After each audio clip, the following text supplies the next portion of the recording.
guys? But I'm here for thenewfury.com, and we are here at Summer Slaughter Store in Orlando, Florida. Year is 2013. I hope you all knew that, because I just went. So here's some new friends of mine today. Why don't you guys introduce yourselves? What you do in the band and what you do? I'm Chris. I play guitar in Norma Jean. And I'm John. I play bass. Alright, first question for you guys. You know, when Summer Slaughter Store was announced, you guys were sort of, a lot of people said you were kind of black sheep in the lineup, but I personally didn't think that. You know, Summer Slaughter Tour is all about chaos and metal and horns and stuff like that. So how has the tour been so far? You know, have you gotten a good reception from some other fans? Yeah, I mean, I felt like we kind of were the black sheep at first, like you said, because when you think of Summer Slaughter, you think of death metal and stuff like that, but I think it mixes pretty well this year, you know. It's good reaction from the fans. Something a little different than Cattle Decapitation that plays right before us. So we're getting a little bit different of experience, but we haven't had any complaints or nobody's throwing tomatoes at us or nothing yet, so I think it's going pretty good. Alright, now I noticed you're a Georgia Bulldogs fan. College football's coming back in a month, maybe 5 weeks, I think. What do you see happening this season? Well, I think we'll go to the SEC Championship again, and obviously play Alabama in it. I hope we win this time, because we almost won last year. I mean, just a few mistakes cost us, but I think what you'll see this year is pretty much a replay of last year. So what do you guys think the biggest rivalry in college football is ever? Any team?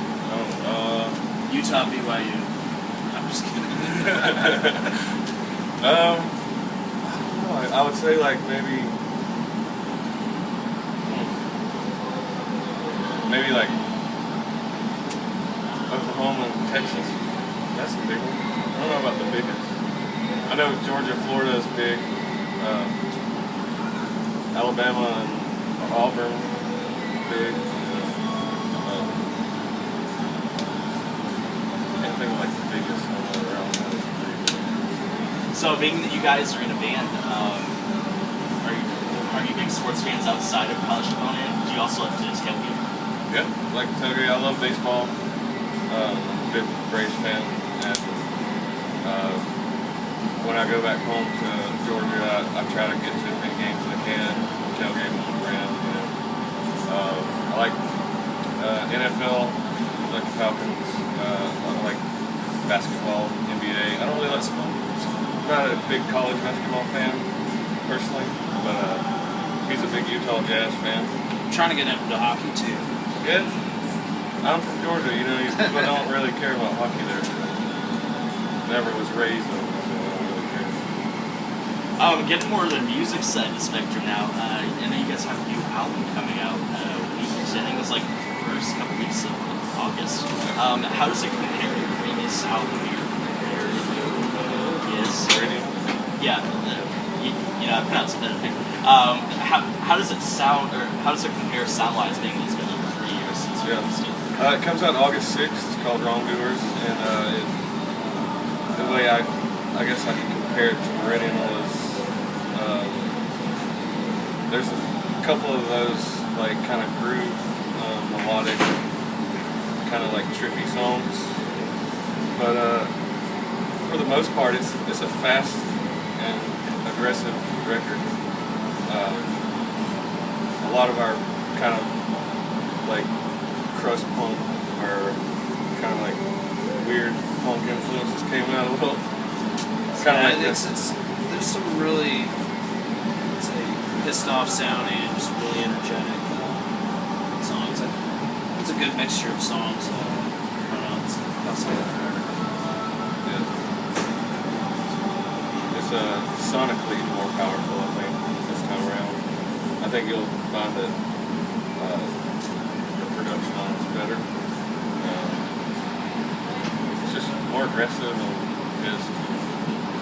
So is it the kind of album that you think fans of you whose favorite Norma Jean song will always be Memphis will be laid away, so really enjoy that? Yeah, I've been telling people, I think if you haven't liked the past two records and you like the first three, I think you'll be pleased I heard some people talking last night that they didn't like the last two, but I was telling them, well, I think you'll like this one because it's more along the lines of Oh God, the Aftermath, mixed with some Redeemer. Yeah, older fans that have kind of lost interest, I think that they'll be pretty pleased with it. You mentioned Redeemer. That's actually my favorite personal Norma Jean album. Who did the album artwork for that back in the day when it was released? And what were some of the inspirations? The artwork was we recorded the record with Ross Robinson out in Venice Beach, and in his living room he has like this huge painting of that. That's like the girl version of the bird, whatever. He had the huge. I mean, it was like 10 by 10 painting that we liked. We just saw it every day, and we were like, well, can we just contact the artist and maybe use that? And I feel like a jerk right now because I can't remember his name, the artist, but he allowed us to use it, and he had a girl version and boy version of the same painting, so we asked him to use it. He was kind enough to let us. I wish I could remember his name though. Yeah, you mentioned that you worked with Ross Robinson on an album. Obviously, that guy's produced so many incredible records. He's, in my opinion, probably one of the 5-10 best producers of the last 2 decades.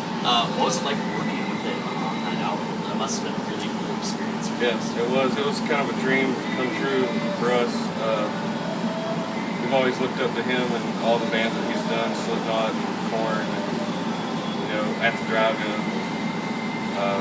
It was kind of surreal because I used to love Korn. I remember the VHS. It was called Who's Then and Now. It was like a video, like a kind of like a small documentary of Korn recording and stuff. And Ross was on there. I remember being in high school watching that and just thinking Ross was cool. And then I found myself in the studio with him. And it was kind of a big deal for us at the time. And it's also awesome because I can call him up anytime and just talk to him, or if I show up at his house, he don't care. He's become a good friend of mine, and he's a great dude, and he's got a great heart. And he's got some unorthodox ways of producing. He likes to get the intention and the meaning out, even if I'm playing guitar on a part. He wants me to play it with the lyrics in mind, or what we're trying to get across. It's like if there's aggression, he wants to get that out of me. He's taught me so much about playing guitar in the studio and even live that I still take everything that he told me, everything he taught me, and I still apply it to every day of my life on tour. He was just awesome and taught me a lot. So I've heard a lot of I've personally been talking to a lot of different bands, and pretty much all of them say that a producer is almost like a fourth or fifth or sixth or whatever +1 member of the band. Do you guys feel like Ross Robinson and any producers you had in your career were like a +1 member of the band? Yeah, I think Ross definitely was that. A lot of producers, they involve themselves in the whole process. They put themselves inside the song, put their minds with our minds, and we're creating this thing. So yes, Ross is definitely a great example of that. There's some producers who kind of work a little more outside the band, maybe not so involved in the songs. They just kind of get the sounds, record it, and there's some people like that too, but I always get really stoked when producers make themselves a part of everything we do. It's nice to have an outside ear that hasn't been there the whole writing process and then kind of has a fresh set of ears on the songs. So my next question for you guys, obviously there's been a lot of big band breakups lately. Underoath broke up earlier this year. It's really sad because I'm from their area. Thursday, Thrice recently, stuff like that. You could bring back one band or individual musician who doesn't play music anymore. I want Thrice to get back together, that's for sure. Wow.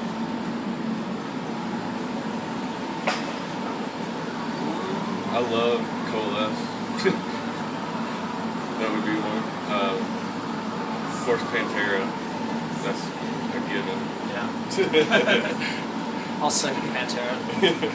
And I want to bring Johnny Cash back. Yeah, that's a good choice right there. You know, not a lot of people who listen to metal would really think about, you know, who their favorite bands listen to, and one of them would be Johnny Cash.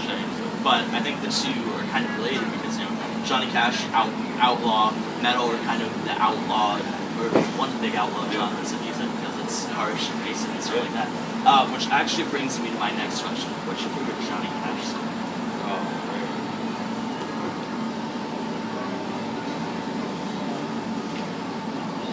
Man. Blues? Is that too typical?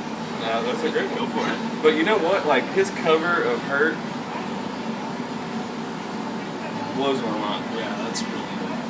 Obviously, it's a 9 Inch Nails song, but when he does it, and that's kind of a typical one too, everybody loves that song, but it makes me feel like so like different than any other song I ever hear. Just, I would say that one, even though it's not really his. Alright, last question for you guys. What's your set list looking like for this tour? You guys changing up, and what song? Or actually, you don't have to tell us the individual songs, but what songs from what albums are you playing songs off of? Well, this tour is kind of hard because usually we have a 30-minute set, and our new record will be our 6th record, so it's so hard to bottleneck all those songs. It's impossible to make a set. So it took forever, and then we were playing something off of every record for the tour. Sometimes we'll switch out a couple songs, but like tonight, you know, I don't think we're gonna play anything off Anti-Mother because it was so hard. And then tomorrow we might not add in Birth of the Anti-Mother. But for the most part, every record we kind of cover at least one or two songs on it. Like I said, it was just so hard to make it. It's just such a short set as well, so you gotta think really carefully. It's hard to get every single record. And we've come to the point where we're making medleys. We'll play like a part of a song and then like finish like put two songs together, kind of play them together, kind of make them fit. So we kind of do that sometimes too, just to put in some parts that fans want to hear. Alright, well, thanks for giving us some of your time today. I'm definitely looking forward to your new record, Wrongdoers, which is going to be out in a week from tomorrow. Pretty stoked for that. So be sure to check out this interview and more at newfear.com. Norma Jean, Wrongdoers, 8 days from now. Get stoked. And catch them and the rest of the awesome bands, Escape Plan, Periphery, Revocation, Ocean Collective, and everyone else that I can't mention because my video was full. Anyway, thanks for watching this interview. Later.